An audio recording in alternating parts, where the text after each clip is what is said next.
میرے عزیز دوستو، میرے بھائیوں اور میری بہنوں، میں آپ کے پاس چند ضروری باتیں لے کر آیا ہوں۔ تو سب سے ضروری بات وہ یہ کہ جو سمجھنے کی ہے وہ یہ کہ ہم اس دنیا میں کیوں آئے ہیں۔ یہ سب سے امپورٹنٹ بات ہے۔ ہم اس دنیا کے اندر آئے ہیں ایک شاندار آخرت بنانے کے لیے۔ ہم اس دنیا میں کیوں آئے ہیں؟ ایک شاندار آخرت بنانے کے لیے۔ جو اس نیت سے دنیا میں زندگی گزارتا ہے، اللہ رب العزت دنیا اس کی خود بناتے ہیں۔ انسان اپنی محنت سے اپنی دنیا نہیں بنا سکتا۔ انسان اپنی محنت سے اپنی دنیا نہیں بنا سکتا۔ وہ اپنے آپ کو نہیں بنا سکتا تو باقی دنیا کیا بنائے گا؟ ٹھیک ہے، میں چاہوں کہ میری جوانی کبھی بڑھاپے کی طرف نہ جائے، یہ ہو نہیں سکتا۔ میرا اپنے اوپر تو زور چلتا نہیں ہے۔ نہ میں اپنی مرضی سے آیا، نہ اپنی مرضی سے رہ رہا ہوں، اور نہ اپنی مرضی سے دنیا سے جاؤں گا۔ یہ کیسی دنیا ہے کہ اس کی کوئی بھی چیز میرے قابو میں نہیں ہے۔ آپ یہاں رہتے ہیں، میں کراچی میں رہتا ہوں، کوئی لاہور میں رہتا ہے، کوئی پنڈی میں رہتا ہے، اور آپ کو پتہ ہے کہ یہاں آپ اپنی مرضی سے نہیں آئے ہوئے۔ یہ بھی بڑی عجیب بات ہے۔ قرآن میں اللہ فرماتے ہیں 5 چیزیں ایسی ہیں جس کے بارے میں کوئی نہیں جانتا، جو اس کے بارے میں جو بات کر رہا ہے سب غلط کر رہا ہے۔ 5 چیزیں کون سی ہیں؟ سب سے پہلے ان اللہ عنده علم الساعہ، اللہ کہتے ہیں سوائے اللہ کے کوئی نہیں جانتا قیامت کب آئے گی۔ وَيُنَزِّلُ الْغَيْثَ، بارش نے کب کہاں اور کتنا برسنا ہے کوئی نہیں جانتا۔ رزق کس کے پاس کتنا پہنچے گا اللہ فرماتے ہیں کوئی نہیں جانتا، صرف میں جانتا ہوں۔ وَيَعْلَمُ مَا فِي الْأَرْحَامِ، ماں کے رحم میں یہ تو معلوم کر لیتے ہیں کہ بیٹا ہے یا بیٹی ہے، لیکن اللہ فرما رہے ہیں یہ نہیں معلوم کر سکتے کتنا جیے گا، کتنا کہاں رہے گا، کیا کھائے گا، کیا پیے گا، نیک ہوگا، بد ہوگا، فرما بردار ہوگا، نافرمان ہوگا۔ اللہ فرماتے ہیں کوئی نہیں جانتا۔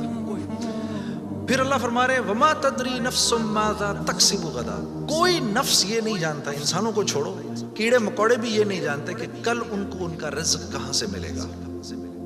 مجھے نہیں پتا تھا کہ آج میں کھانا یہاں بیٹھ کے کھاؤں گا، کوئی آئیڈیا نہیں۔ اللہ کہتے ہیں کوئی نہیں جانتا۔ پھر اللہ کہہ رہے ہیں 5ویں چیز وَمَا تَدْرِي نَفْسٌ بِأَيِّ أَرْضٍ تَمُوتُ، کسی نفس کو نہیں پتا کہ اس کو موت کب آئے گی اور کہاں آئے گی۔ سلیمان علیہ السلام کے دور میں ملک الموت سے سلیمان علیہ السلام کی بڑی دوستی تھی، تو ملک الموت حضرت اسرائیل علیہ السلام سلیمان علیہ السلام کے دربار میں اکثر آیا کرتا تھا۔ تو ایک دن دربار میں آئے تو ایک آدمی کو بار بار دیکھ رہے، وہ گھبرا گیا۔ کسی کو ملک الموت دیکھے اس کی ویسی جان نکل جائے گی کہ یہ مجھے، اور وہ بھی بار بار دیکھے تو ویسے ہی ہوش اڑ جائیں گے۔ تو اس نے سلیمان علیہ السلام سے کہا کہ جی ملک الموت مجھے بار بار دیکھ رہے ہیں، آپ ایسا کریں مجھے تو ہندوستان پہنچا دیں۔ تو انہوں نے ایک جن سے کہا بھی اس کو ہندوستان پہنچا دو، تو ہندوستان پہنچا دیا ان کو۔ تو بعد میں سلیمان علیہ السلام نے ملک الموت سے پوچھا کہ تم اس آدمی کو بار بار کیوں دیکھ رہے تھے؟ کہتے میں حیران ہو رہا تھا کہ اللہ نے مجھے کہا کہ اس کی جان ہندوستان میں نکالو، یہ یہاں کھڑا کیا کر رہا ہے؟ وَمَا تَدْرِي نَفْسٌ بِأَيِّ أَرْضٍ تَمُوتُ، کسی نفس کو نہیں پتا اس کو اس کی موت کل کہاں آئے گی۔ یہ 5 چیزیں کوئی نہیں جانتا۔ اب ان 5 چیزوں کا براہ راست ہماری زندگی سے تعلق ہے۔ تو پھر یہ کیسی زندگی ہے، یہ کیسی دنیا ہے جس کے بارے میں کچھ بھی نہیں جانتا۔ تو اللہ رب العزت نے دنیا کا بننا بگڑنا یہ انسان کے ہاتھ میں نہیں رکھا، یہ انسان کے ہاتھ میں نہیں رکھا۔ اور اختیار کتنا دیا؟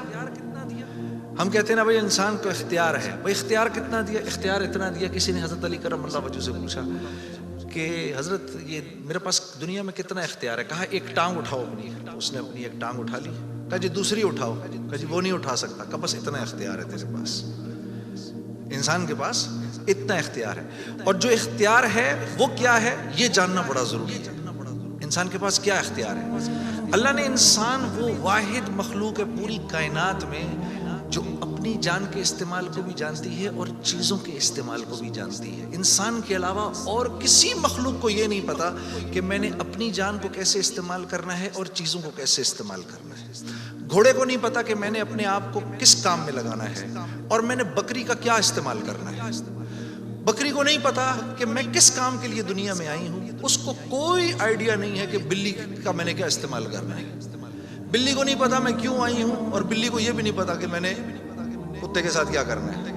ٹھیک ہے، انسان وہ واحد مخلوق ہے جس کو اللہ نے یہ شعور دیا فَأَلْهَمَهَا فُجُورَهَا وَتَقْوَاهَا، میرے دوستو، یہ وہ آیت ہے جس کو اللہ نے 7 قسمیں کھانے کے بعد بیان نہیں کیا. 7 قسمیں کھائیں اس آیت کو بیان کرنے سے پہلے. جیسے میں کہوں میری بہن اللہ کی قسم، رسول کی قسم، قرآن کی قسم، تیرے باپ کی قسم، تیری ماں کی قسم، 6 قسمیں تو یہ کھائیں. پھر آخر میں فرمایا وَنَفْسٍ وَمَا سَوَّاهَا. اچھا چل کسی کی قسم نہیں مانتا تو میرے بندے مجھے تیری جان کی قسم، فَأَلْهَمَهَا فُجُورَهَا وَتَقْوَاهَا. کل قیامت کے دن آ کے مجھے نہیں کہنا یا اللہ مجھے نہیں پتا تھا سیاہ کیا ہے اور سفید کیا ہے. مجھے نہیں کہنا کل یہ قیامت کے دن، کیونکہ فَأَلْهَمَهَا الہام کیا ہے، میں نے تجھے الہام کیا ہے. اچھائی اور برائی کا فرق میں نے تیرے اندر ڈالا ہے اور یہ ڈال کے تجھے دنیا میں بھیج دیا ہے. جیسے کوئی بھی معاشرہ ہو اس میں سچ اچھا سمجھا جاتا ہے، جھوٹ برا سمجھا جاتا ہے، چاہے وہ مسلمانوں کا معاشرہ ہو چاہے غیر مسلموں کا ہو. بے ایمانی ہر معاشرے میں بری سمجھی جاتی ہے، ایمانداری ہر معاشرے میں پسند کی جاتی ہے. راست بازی، سچائی، بینگ اپ رائٹ، یہ ہر معاشرے میں پسند کیا جاتا ہے، اور ظلم ہر معاشرے میں برا سمجھا جاتا ہے. جسٹس ہر معاشرے میں اچھا سمجھا جاتا ہے، قتل ہر معاشرے میں برا سمجھا جاتا ہے. تو اللہ پاک فرما رہے یہ چیزیں دے کے میں نے تمہیں دنیا میں بھیجا ہے، میں نے تمہیں تمہاری جان کا استعمال بتا دیا، چیزوں کا استعمال بھی سکھا دیا. تو یا اللہ میں نے جان کا کیا استعمال کرنا ہے، میں نے جان کا کیا استعمال کرنا ہے. تو اللہ پاک فرما رہے قد افلح من زکاہا. تو نے اپنی جان کا تزکیہ کرنا ہے تو تو کامیاب ہو جائے گا. وَقَدْ خَابَ مَنْ دَسَّاهَا. اور اگر اپنے نفس کو تو نے کھلا چھوڑ دیا تو برباد ہو جائے گا. اب ان 2 باتوں پر علماء نے تفسیروں کی تفسیریں لکھ دی ہیں. اب نفس کا تزکیہ کیا ہے؟ نفس کو ہر اس چیز سے روکنا جس کو اللہ نے منع کیا ہے، یہ نفس کا تزکیہ ہے. سامنے نامیرا عورت ہے، اب نہیں دیکھ سکتے اس کو. ہاں وہ سامنے سے آئی، نظریں جھکا لی. اب نظریں جھکا لی، اسی لمحے پچھلے سارے گناہ معاف ہو جاتے ہیں. اور اللہ ایمان کی وہ حلاوت دیتے ہیں جو آپ نماز میں محسوس کریں گے. پھر آپ نہیں کہیں گے کہ جی میں نماز پڑھتا ہوں میرا تو دھیان ادھر نکل جاتا ہے. پھر آپ نہیں کہیں گے. کان کو ہر وہ چیز سننے سے روکنا جس کو اللہ نے منع کیا، ہر اس چیز کو سننا جس کا حکم دیا. ہاتھ کو ہر اس جگہ استعمال کرنا جس کا حکم، ہر اس چیز سے روکنا جس سے منع کیا. تو نفس کا تزکیہ اللہ فرما رہے ہیں جب تم دیکھ دیکھ کر میری رعایت رکھ کے زندگی گزارو گے تو تم اس دنیا میں کامیاب ہو جاؤ گے. اور تمہیں کامیاب کون کرے گا؟ ہم کریں گے. تم خود کامیاب نہیں ہو سکتے. ہاں یہ موت کے بعد ہوگا. فرشتے اعلان کریں گے وَلَكُمْ فِيهَا مَا تَشْتَهِي أَنفُسُكُمْ. اب کیونکہ تم نے دنیا میں تو ویسے کر لیا جیسے اللہ نے چاہا، ٹھیک ہے، اللہ کی رضا پر راضی رہے. تو اب وَلَكُمْ فِيهَا مَا تَشْتَهِي، اب جو کچھ تم چاہ رہے ہو انفسکم وہ پورا ہوگا. کیوں؟ نزلا من غفور الرحیم، کیونکہ تم اب غفور الرحیم کے مہمان بننے والے ہو. تو اب جو چاہو گے پورا ہوگا.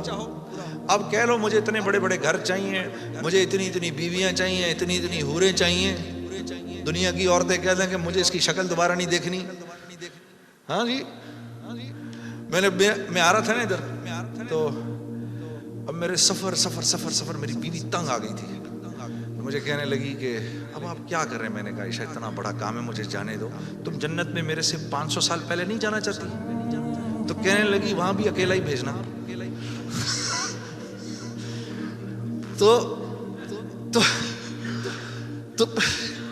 تو پھر مزے ہی مزے، پھر جو آپ چاہیں گے وہ ہوگا.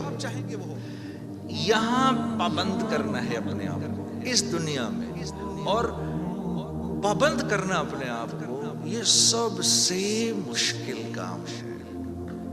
یہ سب سے مشکل کام، اپنے آپ کو پابند کرنا. آدمی کو اپنے آپ کو پابند کرنا پڑتا ہے. دنیا میں جس چیز کو حاصل کرنا ہے اس کے لیے اپنے آپ کو پابند کرنا ضروری ہے.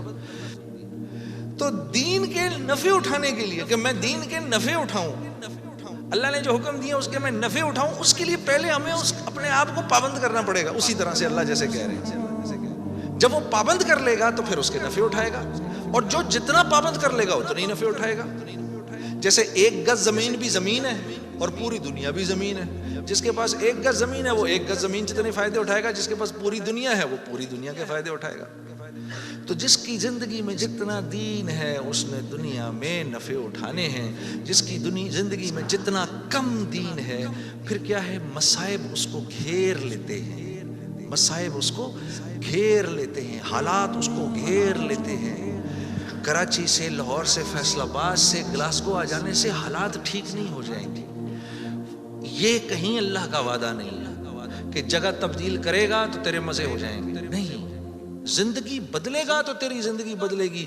چاہے تو غربت میں ہے, چاہے تو امارت کے اندر ہے, چاہے تو وزیر ہے, چاہے تو محکوم ہے, چاہے تو دکاندار ہے, چاہے تو کارخانے دار ہے, اگر میری مرضی کے مطابق چل رہا ہے تو دنیا کی زندگی تیری ایسی بناؤں گا, دنیا کی زندگی کو تیرے لیے جنت کا نمونہ بناؤں گا. اگر میری مرضی کے خلاف تو چلے گا تو تیرے لیے تمام حالات اور تمام کامیابی کے نقشے ہونے کے باوجود تجھے مشکل میں ڈالوں گا. اور میرے عزیز دوستو, یہ ازل سے لے کر آج تک ہو رہا ہے اور آج سے لے کر ابد تک یہی ہوگا. اب آپ لوگ یہاں کیوں آئے؟ کبھی آپ نے سوچا بھئی آپ گلاسگو کیوں آئے؟ آپ گلاسگو کیوں آئے؟ آپ آئے نہیں ہیں. اخرجت للناس, ہم نے لوگوں کے نفع کے لیے تمہیں نکالا ہے, ساری انسانیت. اخرجت للمسلمین نہیں, مسلمانوں کے نفع کے لیے آپ نہیں آئے یہاں پر. اخرجت للناس, ساری انسانیت کے نفعوں کے لیے میں نے تمہیں تمہارے گھروں سے نکال دیا ہے. یا اللہ ہم نے کیا نفع پہنچانا ہے ان کو؟ تأمرون بالمعروف وتنہون عن المنکر, تم نے اچھائی خود کرنی ہے اور ان کو اچھائی کر کے دکھانی ہے. برائی سے خود بچنا ہے اور برائی سے خود بچ کے ان کو کر کے دکھانا ہے. آپ یہاں اس لیے آئے ہیں, میں قرآن بتا رہا ہوں. وتؤمنون باللہ, جب یہ کرو گے, جب تم ایسا کرو گے پھر میری ذات پہ تمہارا ایمان بنے گا, ورنہ نہیں. تب تم میرے حکموں پر چلو گے. ایمان نہیں بنے گا تو حکموں پر نہیں چلا جاتا, پھر اللہ کے حکموں پر نہیں چل سکتا آدمی. ایمان بنائے بغیر اللہ کو, اللہ تو جانے گا لیکن اللہ کی ذات کے تاثر سے دل خالی رہے گا. تو دل میں ہو اللہ کے غیر کی محبت ہے اور ہم کہیں کہ اللہ تو بھی آ جائے ادھر, ایسا نہیں ہوتا. ایک حیادار عورت ہوتی ہے نا, حیادار عورت, وہ پہلے اپنے شوہر کے دل میں اپنی محبت دیکھتی ہے. وہ پہلے اپنے شوہر کے دل میں اپنی محبت دیکھتی ہے دور سے رہ کر. جب اس کو نظر آ جاتا ہے کہ اس کے دل میں میری محبت ہے, پھر قریب آ کے اپنے شوہر کے سینے سے لگتی ہے. لیکن ایک بے باک عورت تو یہ بھی نہیں دیکھتی کہ یہ شوہر ہے یا کون ہے, ڈائریکٹ چھلانگ مارتی ہے. تو اللہ رب العزت اور نیکی, مثال دے رہا ہوں میں, مثال کے طور پر ایک حیادار عورت کی طرح ہوتے ہیں. وہ پہلے آپ کے دل میں اپنی جگہ دیکھے گا, اللہ پہلے آپ کے دل میں اپنی جگہ دیکھتے ہیں. لیکن اگر اس کے اندر اللہ کے غیر کا تعفن ہے, اسی لیے تو پھر نماز میں دل نہیں لگتا. اچھا پھر نماز میں دل نہیں لگتا, پھر تھوڑی دیر بعد شیطان کہتا ہے بھائی کیا یار ٹائم ویسٹ کر رہا ہے یار, چھوڑ کوئی اور کام کر. ادھر اس نے نماز چھڑائی, ادھر شیطان نے نماز چھڑائی, ادھر آپ اور میں گئے کام سے. ادھر نماز گئی, ادھر ہم گئے, بس چھٹی, اب فارغ. اب فٹ بال کی طرح شیاطین کبھی لات ادھر سے ادھر ماریں گے, کبھی ادھر سے ادھر ماریں گے, کبھی ادھر سے ادھر ماریں گے. برکت بھی گئی, زندگی کی برکت گئی, مال میں برکت گئی. جو فجر کی نماز جان بوجھ کے چھوڑتا ہے اس کے چہرے سے اللہ صلحہ کا نور نکال دیتے ہیں. جو ظہر کی نماز جان بوجھ کے چھوڑتا ہے اس کے رزق میں سے برکت ہٹا دی جاتی ہے. جو عصر کی نماز جان بوجھ کے چھوڑتا ہے اللہ اس کے جسم کی طاقت کو سلب کر لیتے ہیں. یہ بیمار رہتا ہے اندر سے, اس کو بیمار رکھتے ہیں. جو مغرب کی نماز جان بوجھ کے چھوڑے گا اس کو اس کی اولاد سے کبھی کوئی نفع نہیں ہوگا, اس کی اولاد ساری زندگی اس کی نافرمان رہے گی. جو عشاء کی نماز جان بوجھ کے چھوڑے گا اس کو کبھی راحت چین کی نیند نہیں آئے گی. تو اس کے علاوہ میں نے دنیا میں کرنا کیا ہے, اور یہی 5 چیزیں تو چاہیے مجھے دنیا کے اندر.